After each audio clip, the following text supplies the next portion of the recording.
2026 தேர்தலில் பாஜகவோடு கூட்டணி சேர்றதுக்கு அதிமுக பேச்சுவார்த்தையில் ஈடுபடுறதா ஒரு தகவல் ஒரு செய்தி. நான் தான் நேரத்தே சொல்லிட்டேன், அதிமுக திராவிட முன்னேற்ற கழகத்தை வீழ்த்துவதற்கு தயாராக இருக்குது. எங்களுக்கு ஒரே எதிரி திமுக தான், மற்ற எந்த கட்சி எங்களுக்கு எதிரி கிடையாது. புரியுதா? திமுக வீழ்த்த வேண்டும், அதுதான் எங்களுடைய குறிக்கோள். ஓட்டுகள் சிதறாம, அந்த ஓட்டுகள் சிதறுகின்ற ஓட்டுகள் ஒருங்கிணைந்து திமுக வீழ்த்துவதுதான், மக்கள் விரோத ஆட்சி வீழ்த்துவதுதான் அண்ணா திமுக தலையாய் கடமை.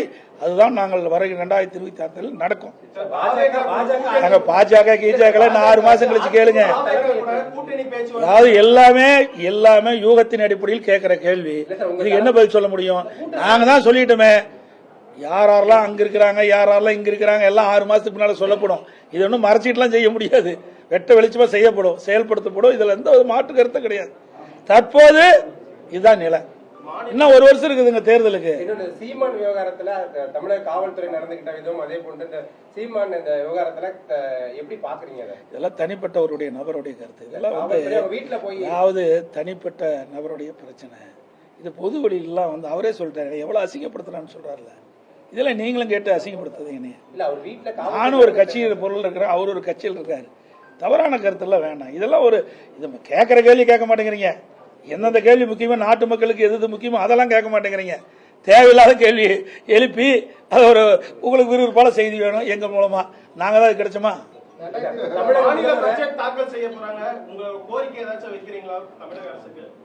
என்ன, நாங்க தான் நிறைய கோரிக்கை வச்சுட்டு தான் இருக்கிறோம். என்ன செய்யறாங்க இந்த ஆட்சியில், என்ன செஞ்சிருக்கிறாங்க?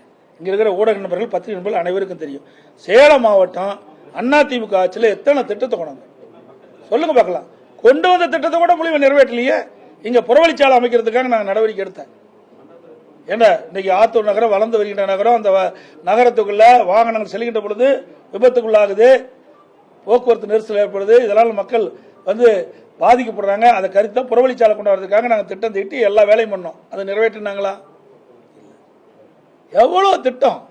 அதே மாதிரி இங்க இருக்கிற நதி வெஸ்ட் நதி தானே, வெஸ்ட் நதியில இங்க ஆத்தூர்ல இருக்கிற அந்த அசுத்த நீரெல்லாம் போய் கலக்குது, அதை சுத்தப்படுத்தி விடலான்ட்டு அதுக்கு ஒரு திட்டத்தை உயர்த்தணும். அதையும் கிடப்பில் போட்டாங்க.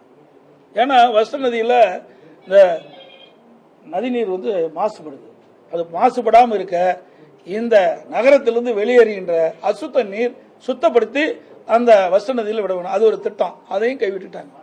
இப்படி பல திட்டங்கள் அதிமுக ஆட்சியில் கொண்டு வந்த திட்டம்லாம் நிறுத்திட்டாங்க. சேலம் மாவட்டத்தில் நிறைய திட்டங்கள் நாங்கள் கொண்டாந்து நிறைவேற்றிக்கிறோம். 234 தொகுதியிலையும் அதிமுக ஆட்சியில் தான் மக்களுடைய பிரச்சனைக்கு தீர்வு கண்ட ஒரே அரசாங்கம் அதிமுக அரசாங்கம். செய்திகளை உடனுக்குடன் தெரிந்து கொள்ள உடனே சப்ஸ்கிரைப் பண்ணுங்க.